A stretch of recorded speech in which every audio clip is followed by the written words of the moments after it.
керек болса өлім жазасын киргизгенге биз макул болсун. Бирок биз эл аралык келишимде бар экен, киргизгенге болбойт. Бирок ошо өлім жазасына теңеш керек. Қазақстанда мына химиялык жол менен бычуу киргизилген. Бизде ошо болуш керек. Бакиев да жакшы деген, экономиканын чыны көтөргөн. 2 жылда мен билем, экономиканы аябай көтөргөн экен. Бирок баягы кыргыз экен, баягы өзүнүн немесине түшүп, баласы кийлигишип, инилери кийлигишип, канчалык өзүнүн жакшы деген менен, бирок системаны ошол эки жагынан нааразычылык пайда кылып, анан куугунтук болуп, төңкөрүш болуп, акырында качып кеткен. Жаш кыздарды зорлуктап атат, убатасы жакын арада. Мен ошондо плакат көтөрүп чыккам, анда ала качууга. Билесиз, Бурулайды, анан кийин дагы биздин бир кызыбызды ала качып өлтүрүп коюшпадыбы. Ошондо мен протест кылып, жогорку кеңештен плакат менен чыкканмын.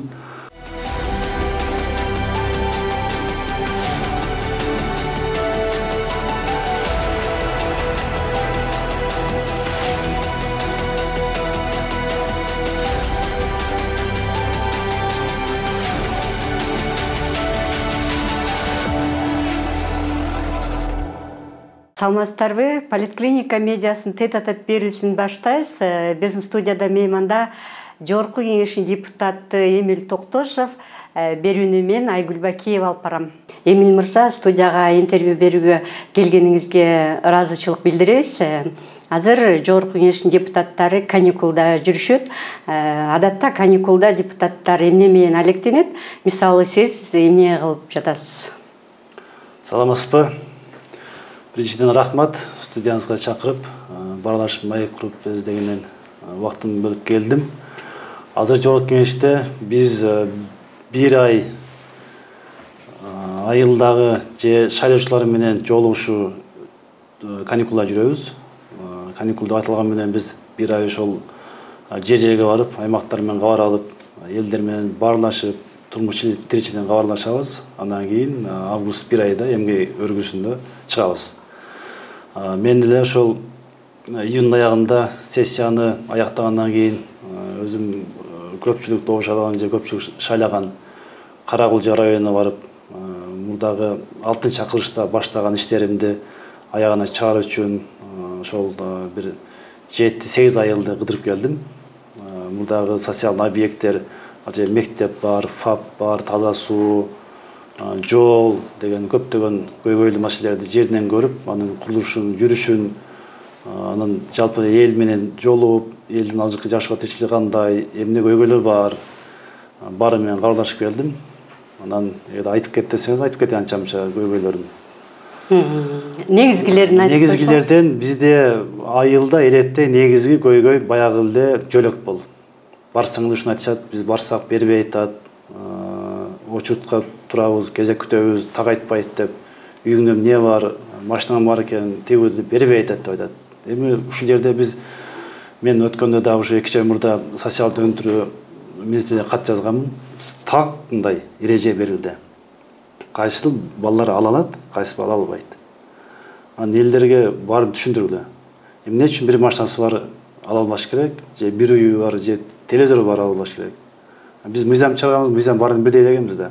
Мыйзам боюнча жөлөк пулду социалдык жанагы биринчиден балдарга бүт берилет. Жашы 17-ге чейинки. Андан кийин социалдык муктаж болгон балдарга да өзүнчө жөлөк пул берилет. Мыйзамда так көрсөтүлгөн. Ошонун берүү механизми такчылган эмес да. Ошого элдер баары нааразы. Кошуна алсам эмне албайм? Мен балам ата-энеси Россияда жүрсө өзүм бага албай кетип атат. Бул балдарга эмне бербейсиңер деп нааразычылык көп болот. Ошону так кылып коюш керек да. Жогорку кеңешке каникулга тараардын алдында казино тууралуу мыйзам долбоорун кабыл алып, сиздердин фракция каршы чыгып, мындай бир чуулгандуу окуя болду. Бирок ошо казино тууралуу мыйзам долбоору кабыл алынды. Эми сиз ушул мыйзам кандай иштеп кетет, казино жанагы белгиленген бюджетке толтуруу түшөбү, жумушчу орunu ошончолук ачылабы, миллиардерлер, миллионерлер келеби, ушул кандай мындай божомолуңуз бар, кандай иштейт бул? Казино мыйзамы июнь айынан кабыл алынды, 3 окуудан кабыл алынып, президент кол койду. Бул мыйзамга биз башынан эле май айында эле биз фракциядан талкуулап, фракциядан чечим чыгарганбыз, бул мыйзамды колдобойбуз деп. Ошол биздин өзүбүздүн позицияда аягына чейин турдук.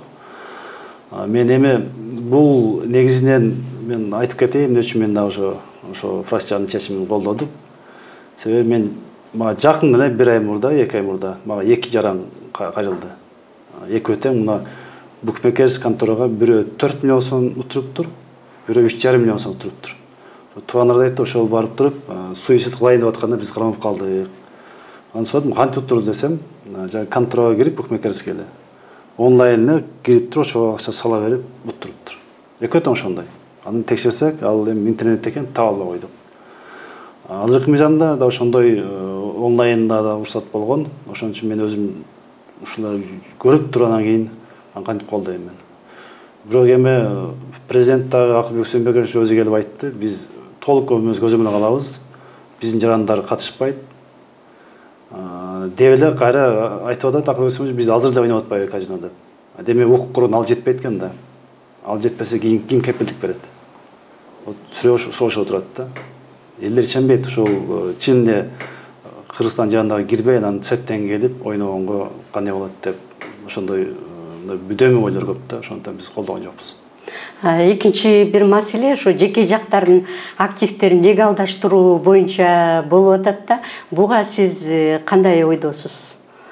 Бул мыйзам сиз билсеңиз керек, буга чейин дагы 2 жолу мындай демилгеленип, 2 жолу кабыл алынып, бирок натыйжасын берген эмес, жакшы берген эмес. Азыр эми бул да мыйзам кабыл алынды, мен добуш бердим, мен колдодум. Себеби чын эле ушундай болсо, бул мыйзам кичине биз экономика пайдасы тийсин деген ойдо колдодум. Бирок канчалык иштешине көзүм жетпейт. Себеби бизде жанагы акчаны ким сыртка чыгарат? Мен тааныган ишкерлер, бул жерде экономикабызга салым кошкон чоң компаниялар, алар акчаларын сыртка чыгарбайт. Мен билем аларды. Алар акча тапса эле кайра ошону өнүктүрүү боюнча кайра салат, кредит алат, жетишпейт акча. Анан кайсы кишилер сыртка алып чыгып кетет, офшорный компаниялар, мен таң калам. Демек аны уурдаган киши алып чыгып кетет да. Демек бир чоң чиновниктер акча уурдап алып чыгып кетет. Анан өз менет тапкандар, мен билем аны чоң компанияларды. Шоро компаниялар ал бул акчаны жетпейт, кайра сала берет, производство кайра сала берет. Ошолор сыртка чыгып кетсе, мисалы чиновниктер эми мен айта албайм, кайсы чиновник, бирок мындай оюм да менде. Сыртка чыгарса, ошону алып келсе адалдаштыруу деп атат да. Анан алып чыгып кеткенсе алып келбейт да. Кандай келет? Коркот. Эми кепилдик берет, гарантия берет деп мыйзам калды, бирок эми билбейм канча иштешине. Эми алып келсе, биздин ошол чыгып кеткен акчалар кайра экономикага салса, бул жакшы. Бунун эки жагы бар. Албетте ошол мыйзам иштеп кетсин дейбиз, бирок мен андай деле ишенбейм, ушул сыртта алып кеткен офшорный компанияга калган акчадан кайра Кыргызстанга салат деп, бул аракет болуп атат, бирок мен канчалык деңгээлде иштеп кетет көзүм жетпейт. Бирок колдодум мен иштеп кетсин деп. Эмил мырза, ушул арада социалдык тармактарда сиз жөнүндө бир маалымат чыгып калды. Депутат Айдарова сизди Адахам Адымаровго ошол Бүтүн Кыргызстан партиясына шайлоодо кириш үчүн 500 000 доллар ушундай бир чоң сумманы айтты да. Анан өзү дагы кандайдыр бир сумманы берген экен да. Ушуну кандай комментарийлейт элеңиз? Ким берген экен? Сиз берген экенсиз да Мадымаровго. Бул адамдар арасына деген бир немеден чыкты, Facebook'тан. Ал фейк экен. Ал чыкканда биз жооп берген жокпуз, мен жооп берген жокмун. 2-3 күндөн кийин дагы жазды. Айгүл Айдарованын сөзүнөн ушул дагы айтты, интервью берди деп. Анан бир күндөн кийин дагы чыкты ошол. Мына Оразайымды айтты деп. Анан кийин биз күлдүк, мен ойлойм фейкке жооп бере коеюн деп. Айдарова 2-3 күндөн кийин ошол немеси карасаңыз, Айдарованын Facebook башчысын кайра Айдарова жазды коюп туруп. Мен ушинтипсиңер, Бул фейк маалымат. Эч кандай ал жактан акча берүү болгон эмес. Мен интернет берген эмесмин деп жазды. Аны Орозайым да жазды. Бул маалымат жалган. Жөнүнө жалгандан сүйлөбөгүлө деп жазды. Анан кийин мен жаздым. Эми бизде ушуну болуп калды. Бирөөгө сын айтсаң эле жамандап фейк экен, чаргандан 100 кишиге поделись болуп кеткен. Значит, 100 фейктер отурат фабрикасында. Бул бир эле кишиники фабрикасы иштеди. Мен ошондо билесиздер, өкмөт жогорку кеңешке келгенде теңиз бөлтүрүккө мен соо бергенмин. Эмне үчүн $50,000 төлөп атасыз? Бул бюджеттин акчасы экономия иштеп. Таможня айткан, эмне үчүн Кытайдын статистикасы менен биздин статистикада айырмасы $4 миллиард экен. Эмне карабайсыңар деп. Ошондон кийин да бир күнүнөн чыкты. Ким экенин айта албайм, мен ушу жаман чатып калышты. Бирок элдердин баары көрүштү, фейк экен. Андай азды айтып коем, андай болгон эмес. Адакан Кисимбаевич бизди караган лупа менен карап алган. Ал билесиз, принципиальный киши. Ал кишиге мен акча бермек тусум, мен ушу чай алып бере элекмин. Тоок союп чыгып чай берейин десем да келбейт ал киши. Ушул принципиальный киши. Андай болгону да мүмкүн эмес, болгон да эмес. Сиз мурдагы чакырылышта Ата Мекен партиясынан депутат болуп келгенсиз, анан эмне себептен анда бүтүн Кыргызстанга өттүңүз же Ата Мекен өтпөйт деген божомуңуз бар беле? Ошол эмне себептен өттүңүз? Биринчиден Ата Мекен партиясы менен, партиялаштар менен, ошол коллегалар менен мен абдан жакшы мамиледемин. Азыр да мындай катташып, бир немелерде чогулганда чогулуп сүйлөшүп турабыз. Мен ошол Ата Мекен партиясынан Өрмөк Чикеш менен оор күндөрдө чогуу жүрүп көп нерсе үйрөндүм. Менин эч кандай немем жок. Бүтүн Кыргызстан мен биз 2021 шайлоо барганда бүтүн Кыргызстанды тандап алдым. Бул мен жеке неме эмес, менин командам бар. Менде шайлоочуларым бар. Ошолор менен кеңешип, ушул бүтүн Кыргызстан менен бул башка көрүп атасыздар, башка партиянын лидерлери партия таштап коюп башка партия өтүп кетти го. Мен жөн партия мүчөсүмүн. Мен оппозициялык партиядан кайра оппозициялык партияга өттүм да. Бул өзүмдүн принцибимде калдым мен.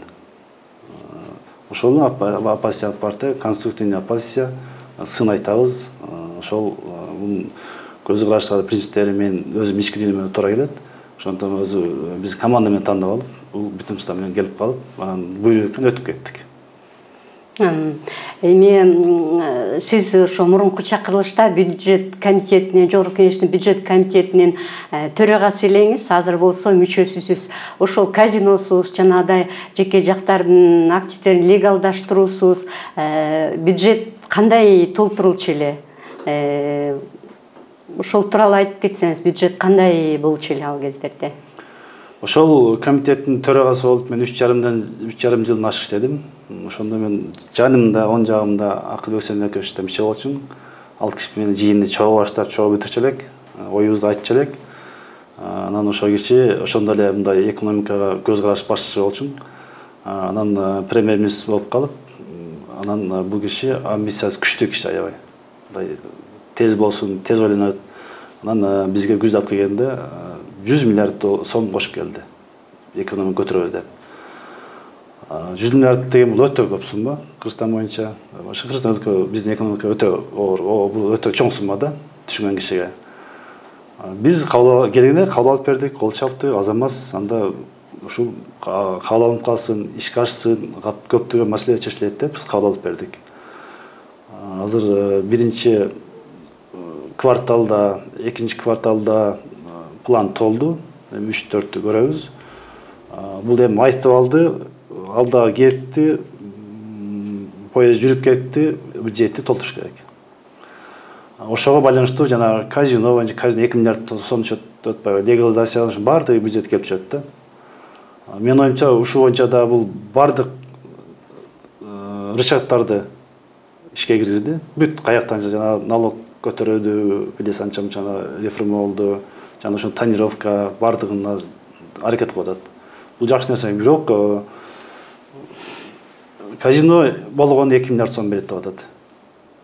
2 миллиард албетте чоң акча, бирок ушундай тоол керекеп алып, биздин баягы Кыргызда канча бизде баягы сөз бар да, ач болсоң да тынч бол деп.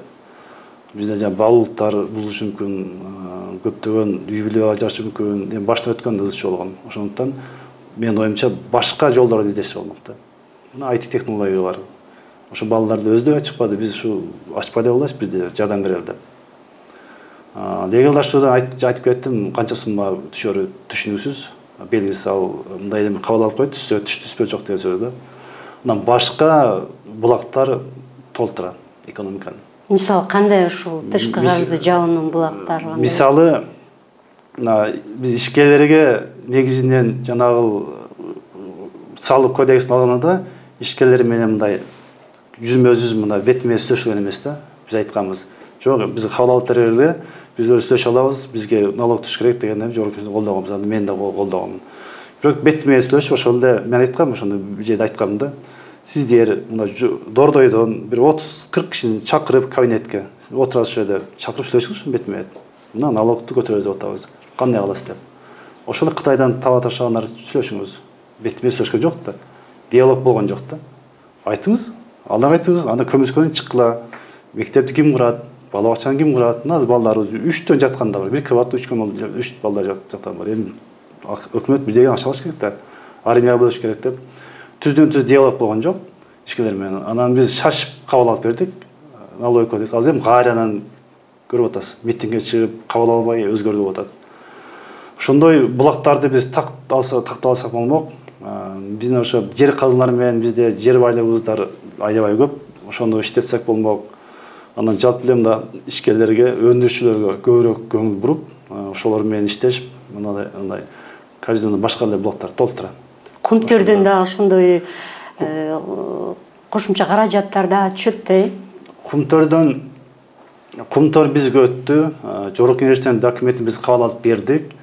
Бирок акырына чейин кол коюп мындай акт беренбейча боло элек. Азыр юридикалча боло элек. Мындай фактически бизге келип иштеп атат. Бизде иштеп атат. Анан планын айткан, бирок канча акча түштү бизге өткөндөн бери.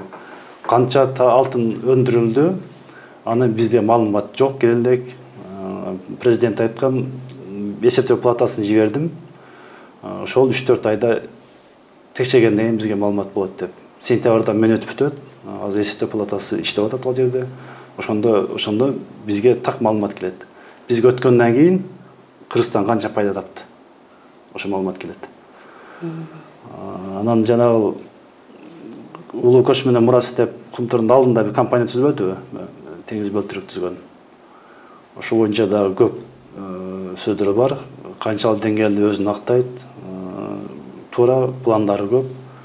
Аны да биз күздө көрөбүз.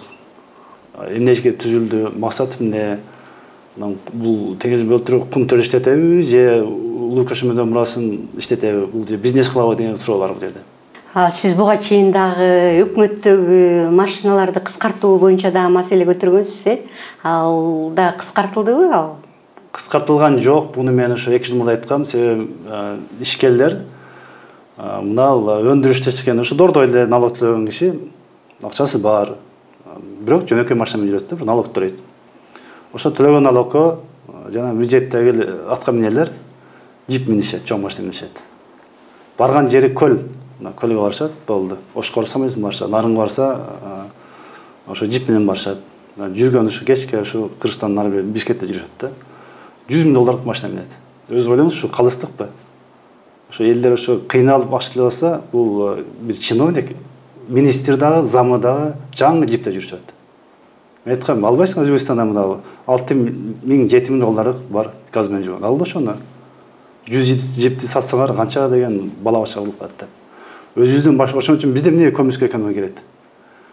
Себеби ишенбейт. Өкмөткө ишенбейт себеби. Алардын акчаны колдонгонуна ишенбейт. Мына Минфиндин эмеси же Соцфонддун азыркы бюджети ачык эмес. Мына мэриянын бюджетин билесизби? Закон боюнча мэриянын бюджетин ар бир гражданин карап туруш керек, күзөтүп болуш керек. Сиз сураңыз, билбейсиз расходун. Жашырышат. Себеби машина минет, кымбат машина, расход кылат ага. Бир жипти, мына жол тандыбас машинанын бир немеси 1 жылдык $10.000 экен расход. Ремонт эле. $10.000 жаңы машинасы болот. Анан ошол элдин акчасын аябай аны майталкан чыгарып жеп алса анан кимдин алып төлөйүн дейт. Алар да айтты, мага баары бир дейт. Алар кайра көмүскө берет. Ошо келген налоговыйга акча берип коет. Мен сен ага да жакшы, мага да жакшы төлөбөй кой. Ал да макул деп кетип калат. Ошон үчүн балык башынан сасыйт деген кыз сөз бар. Өзүлөрү таза болсун, өзү жөнөкөй болсун, эл менен аралашсын. Чирөккө жооткон, самокат менен барат, велосипед менен барсын. Ушул 5 километрге велосипед менен келсе болбойбу? Көргөзүү үлгү болсун. Ошондо элинде жүрөгү ичинде жылыга койчу төлөйүнчү акчаны. Ушу бизге мектеп салсын, балдарыбыз мектепте жаштамак ичсин дейт да. Анан өздөрү чалкалап жүрсө жол тандабаста. Анан көмүс керет да. Сиз тойлорду кыскартуу боюнча да маселе көтөргөнсүз, ал кандай болуп атат, кыскарып атабы? Мен 6-чакырылышта ошо мыйзамды демилгичилердин бири элем. Биз 4 депутат эмилдегенбиз. Тилек каршы аны өтпөй калды. Тойлорду кыскартуу, анан жана сарамжалдаштыруу боюнча да, сарамжал болуу боюнча негизги маңызы болчу. Ошондо эле биз айтканбыз, өлүм жетимдерге кичине жана мал сойгондорду токтотуу керек. Анан ысырап кылышууга жол бербейли деп. Анда ошол бизди тамадалар өзү колдоп чыккан. Туура биз көрүп атабыз, 3 демек тойго келсе 6-7 саат отурат, 4 түр тамак жейт, анан баардыгы ысырап болот, калат. Ошо менен биз көрүп жүрөгүбүз ооруйт деп. Тамадалар немеси бар. Ордосу бизди колдоп берген. Оюм азыр деле оюман кайтпайм, бирок ошондо мындай өкмөт тараптан дагы депутаттардын колдоо таппай өтпөй калды. Азыр эми президент указ чыгарды, бирок так жазбай койду, так жазып койсо мынча мал союлсун, союлбасын деп, кабыл алып болсун. Азыр 2 башка бөлүнүп, мына азыр кайра өзүнүн акылына кетти. Эми биздин тойлор ашыкча да. Мына Өзбекстанга мен жакында 1 ай мурда барып келдим, бир досум той кылып, кызын узатып. Барып Өзбекстанда өзгөрүп жүргөнүнө таң калдым. Той өткөзгөндө, ошо кызын узатып той өткөздү. Биринчиден эч кимге чыгарып сөз бербейт экен. Биз сыйлап бизге сөз берди, сүйлөдүк. Андан кийин артисттер бардыгы жандуу мырдайт экен. Фонограмма жок экен арда. Жүрүшө келет экен, артында коштошулары ырдап кетет экен. Анан уганда башталат экен, 12-ге жетип бүтөт экен. Жылкы сойбойт экен. Тамак 2 тамак. Ошол ишет жейт экен, чыгып кетет экен. Өзбекстанда да ошол экономный экен да. Казактарда да мен билем ашча кылгандар, бир көпчүлүгү аларда эле бизде ысап кылышып эмес. Казактарда менче көп тойдо 2 тамак берет, биринчи баганы сый тамак берет. Аны экинчисин тамак берет, анан кете беришет. Казактарда 7-8-де башталат да, кайра 11-де бүтүп коет, 2 саатта. Бизде эле да ошо 6-7 саат отуруш керек ошентип. Асакалдар отурат, качан жылкы нетилет экен деп, качан пешман келет деп. Эми бул туура эми той болгон жакшы, бирок кээде чектен ашып кетип атабыз да. Мына кыз той деп бир чакырат, 2-3 күндөн уул той деп бир чакырат. 500 киши тыяк 500 киши бияк кырат. 6-7 саат ошо тамак жеп өтөт да. Адам көрө мындай башка форматка өтөлөлү деген биз ойго болчу. Бизди көп колдогон, ошондо министр Түгөлбек Казак болчу, алда колдогон, бирок ошо жетпей калды. Акыры биз барабыз кийин. Баары акыры жетебиз да. Үнөмдөгү биздин аң серimiz ошол азыркы заманга шайкаш келиш үчүн биз баары ошо барыш керек. Бир формат кылыш керек. Анын үчүн президенттин өткөндө жарлыгын чыкканы мен аябай колдогом, азамат деп, жакшы деп. Бирок чек кылып койду, алда чарып койду, бирок ошон калды. Ошол эле кезде ошол эле депутаттарга Акылбек Жапаров чай берип атат деп дагы бир эме чыкты да. Ал чайды жылда эле берет. Сессия бүткөндө же спикер, же өкмөт башчысы, же президент үчөөнүн бири сөз чакырат. Жумушчу күн ошол акыркы күндө сөз кеч бүтөт. Кечкөндө 8-9-дан кийин чайын берет. Кээде президент чакырчу болчу резиденциядан, өкмөт баш чакырчу болчу, ал жөнүндө ыраазычылык. Биз бардык, 2 саат ошол жерден да талкууладык. Не болду, жакшы, жаман, эми Кыргызстаныбыз өлкөбүз бир да.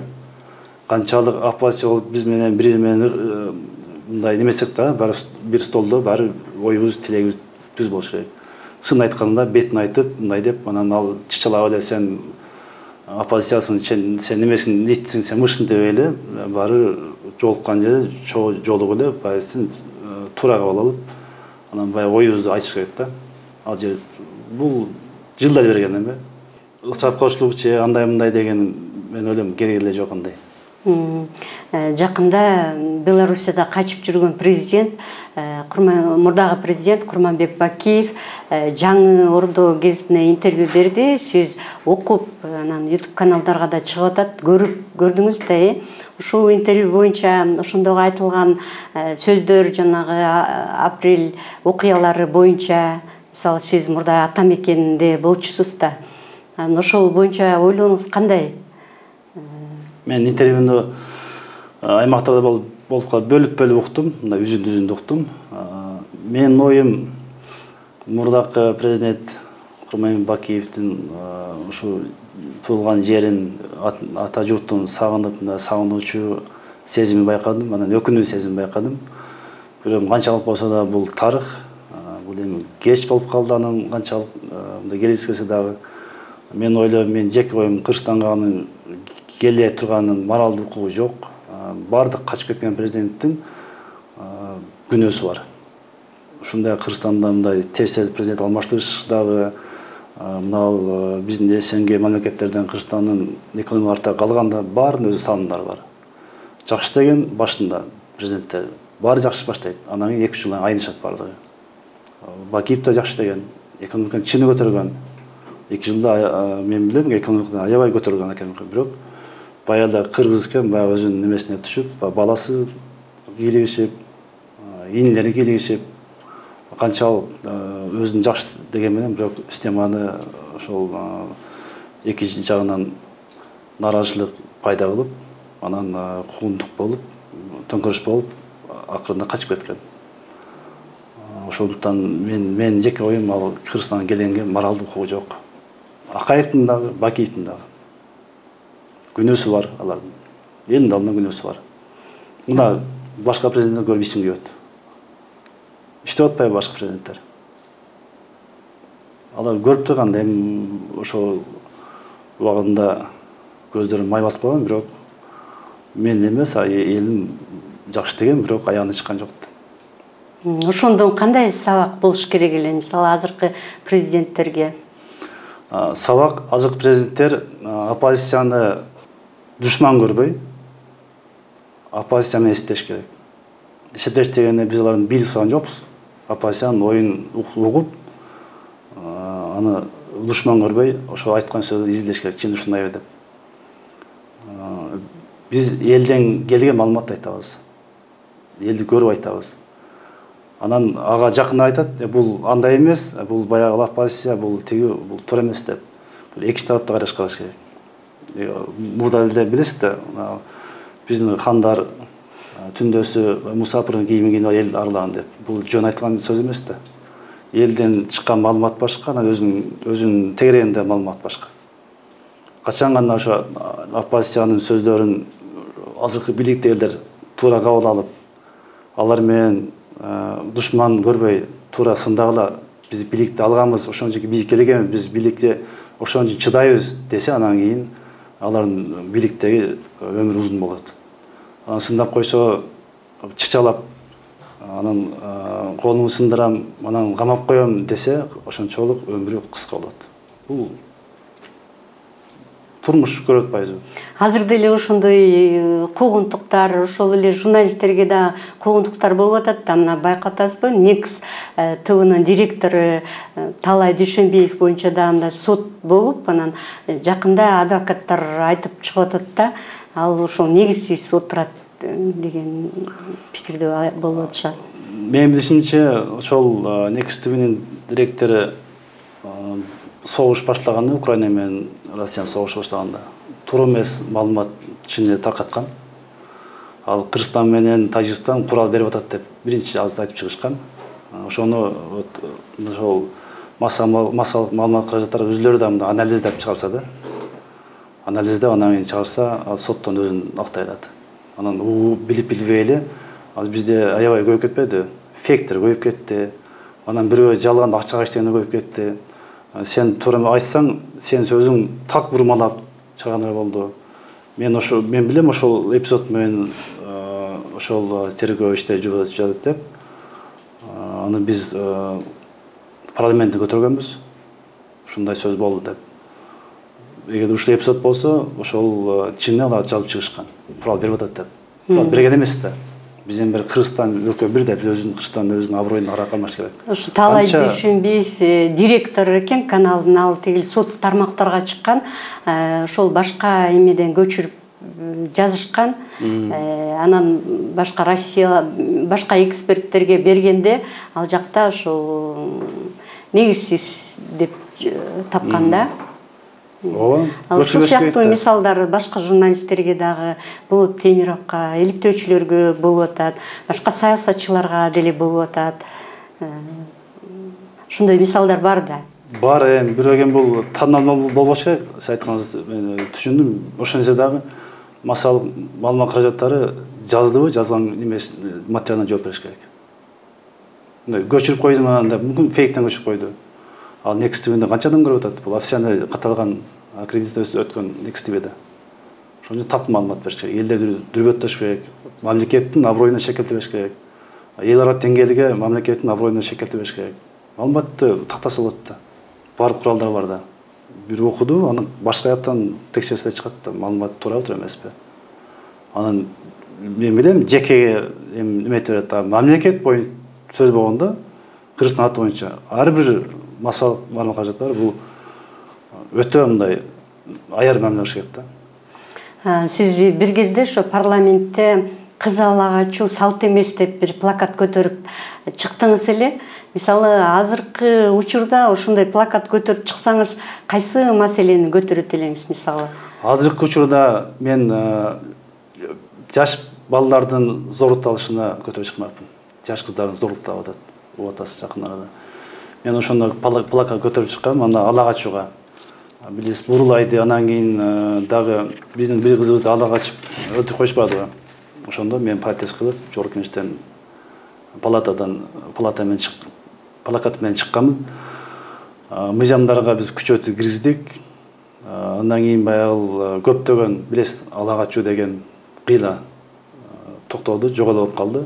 Мен бери эл экенбиз, кээ мыйзам билбегендерге керекилер акылсыздар анча-мынча кылып атат, бирок биздин салымыбыз чоң. Мен мыйзамда жазгам, ошо мыйзам иштеп атат. Ошондо ала качуу маселесин азыркы балдардын аң сезимине кирди. Бул мыйзам бузуу, ала качуу салт эмес, ала качуу кылмыш деген өөнүн уже аң сезимине кирип, азайып калды. Тилекке каршы азыр эми педофилдер күчөп атат, жаш кыздарды зорлуктап атат. Буга да мыйзам жазылган, мыйзамыбыз бар. Бирок иштебей атат тилекке каршы. Буну да күчөтүш керек. Анан ушундай кадамдар менин өзүм боюм мындай чечкиндүү барыш керек да. Чечкиндүү бармайын бул токтобойт. Керек болсо өлүм жазасын киргизгенге биз макулбуз. Бирок бизде эл аралык келишимде бар экен, киргизгенге болбойт. Бирок ошо өлүм жазасына теңеш керек. Казакстанда мына химиялык жол менен бычуу киргизилген. Бизде ошо болуш керек. Элдин алдына алып чыгыш керек. Ошондон бул коомго сиңип, ар бир ошол маалымат жеткенден кийин анан ошондой кылмышка баргандан дагы ошол кишилерге кичине угуп калса, алар окуйт, ошол иш кылганда алар гезит окуган кишилер дагы телефон карабайт алар. Анан бирөө-бирөөдөн укса, анан ойлонот да, кой мен ушундай мыйзам бар экен деп. Баарыбыз күрөшүш керек. Бир эле өкмөт эмес, бир эле укур эмес, баарыбыз күрөшсөк, анан ошондо салым кошо алабыз. Мен толук ошол немеге чечкиндүү кадам барганга мен даярмын. Ошо педофилдер боюнча. Азыркы бийликтин көбүнчө ошол кемчилик жактарын көп айтабыз да. Ошол эле кезде мындай алгылыктуу иштери барбы? Кайсы жактарын колдойсуз? Алгылыктуу иштери бар. Мен ар дайым конструктивдүү сын айтам. Экономист катары, жана мурунку ишкер катары. Алгылыктуу жактары азыркы жакынын айтсам, мына мектеп директорлорун 5 жылдан ашкан алмаштыруу деп. Бул эң туура чечим. Туура, жакшы директорлор бар, 20-30 жыл иштегендер. Бирок баары андай эмес да. Баары директор болуп, айылдарды көп ээлеп алып, кете албайсың, кетпейт. Пенсия чыккан, кете албайсың. Ошонун баарын жаңылаш керек. 5 жылда адам өзүнөн көргөзөт. 5 жыл жакшы көрсө, 2-нчи мектепке иштесин анда. Артта муун өсүш керек да. Ушул ишти мен колдойм. Андан сырткары Акылбек Сөмбекович менен 5 жыл чогуу иштештик. Анын жасаган иштерин, экономикалык иштери, туура иштери абдан көп. Мен өзүм ал кишиге мындай мыйзам иретинде парламенттен жардам берип келатам, дагы жардам берем. Себеби анын баштаган иштери көбү аябай мындай эме менен башталып атат да, амбиция менен башталып атат. Ишке ашып кетет жакшы. Ошон үчүн аларды колдойм, жакшы иштери ушулар. Анан сырткы миграция боюнча иштери жасалып атат, бирок алар толук мындай эме эмес. Мени ынандыра албайт. Себеби биз алардын укугун чечип бербей, анан кайра алардын келген акчасын бул жактан банктардан бере албай, берсе дагы жанагы курс төмөн кылып, бизге ошо 2 миллиардка жакын акча, 2 миллиардтан жогору 2,5 миллиард ошо тышкы миграциядан келет. Ошолордун шартын түзө албай атабыз. Россия мамлекети менен ошо өкмөт тең ата сүйлөшө албай атат.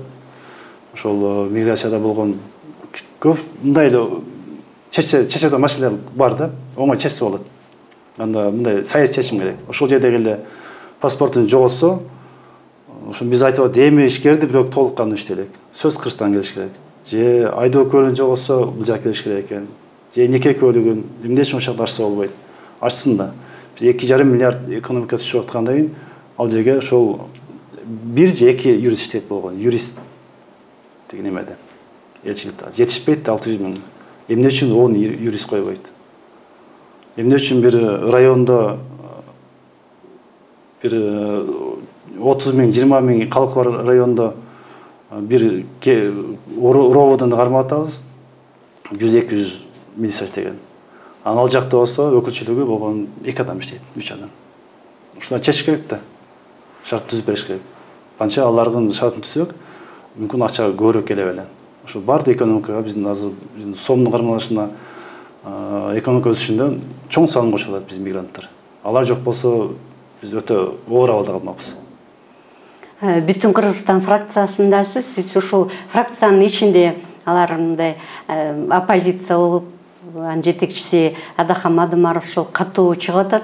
Айрым маселелерде мындай пикир келишпестиктер болобу? Бизде фракциянын ичинде биз саны аз, 6 элебиз. Бизде пикир келишпестик жок. Биз мына маанилүү маселелерди биздин лидерибиз фракцияга коет. Биз жол ошо жыйында эле чогулагалы эле чечим кабыл алабыз. Каршыбыз, биз колдойбуз деп. Бир чечим кылабыз, эч кандай мындай пикир келишпестик болгон эмес. Казино боюнча бир депутат добуш берген жок окшойт, э? Казино боюнча бир депутат добуш берген жок. Ал депутатыбыз сыртта болчу, иш сапарында. Бешөөбүз катыштык. Бешөөбүз катыштык. Келерки ушул каникулдан кийин кандай маселелерди көтөргөн атасыз? Мисалы, мыйзам долбоор кандай мыйзам долбоорлорун даярдайсыз? Мен билесиз, 6-чакырышта да бир мыйзам долбоорун көтөрүп чыгып, азыркы мына тоолорубузду кооздогон, тоо жылында биздин жаратылышты кооздогон жапайы жаныбарларды атууга мораторий коюу боюнча 6-чакырышта мыйзамды иштеп чыгып, анан колдоо таппай калган. Ошол мыйзамды азыр да иштеп чыгып, азыр өкмөттүн кароосуна турат. Ошо корутундө келсе, мен жана башка депутаттар менен дагы бышыктап, экология министри менен макулдашып, баардыгын тактап чыгардык. Ошо мыйзамды ишке киргизип кабыл алып берели деген оюм да бар. Бул азыркы биздин жоголуп кетип жаткан сейрек кезде жаныбарларыбызды сактап калуу жана кийинки муундарга көргөзүү. Биз жаш кезде ошолорду көрүп өскөнбүз. Азыр дээрлик мына жакын жерден көрүүгө болбойт. Бирок биз канча айта берип, мурунку мен ошо мыйзам көтөргөндөн бери ошол айып пулдар 3 эсе көбөйдү. 3 эсе көбөйүп, ошол департаментте алар менен бизде чогуу иштешип, азыр кыйла жылыш жүрдү, бирок бул жетишсиз. Мыйзамды кабыл алсак, ошондо гана биз ошол жаныбарларды сактап кала алабыз. ушул мыйзамды иштелип чыккан, ушул мыйзамды кабыл алып беребиз. Анан дагы экономикалык да 2-3 мыйзам бар. Ошол мыйзам үстүндө күздөн баштап иштейм буюрса. Эмиль мырза, сизге рахмат маегиңиз үчүн. Ушун менен поликлиника медиасын тет-а-тет берүүсүн аяктадык. Биздин студияда мейманда Жогорку Кеңештин депутаты Эмиль Токтошов болду. Берүүнү мен Айгүл Бакиева алып бардым. Саламатта калыңыздар.